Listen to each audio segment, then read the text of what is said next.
রোজার নামই যদি হয় শুধু ইবাদত, তাহলে তার অর্থ দাঁড়াবে বছরের ভিতরে একটা মাসের জন্য আপনি আল্লাহর গোলাম, আর 11 মাসের জন্য শয়তানের গোলাম হতে কেউ রাজি আছেন?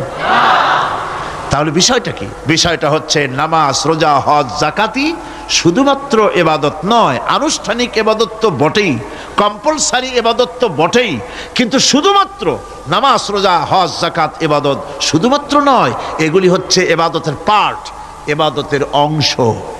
বরং জীবনের সব ক্ষেত্রে আল্লাহর হুকুমকে মানার নামই হচ্ছে। ভাইরা আমার,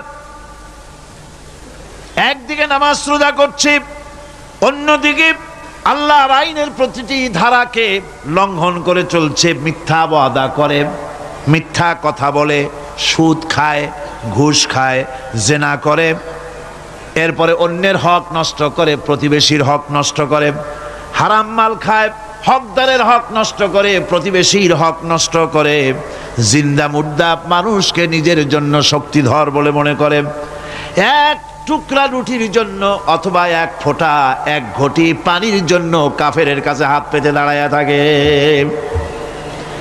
এই যদি অবস্থা হয়, এটাই যদি হয় ঈমান, আর এটার নামে যদি ইবাদত হয়, তাহলে এই পৃথিবীর মুসলমানের আজ লাঞ্ছিত কেন? আল্লাহর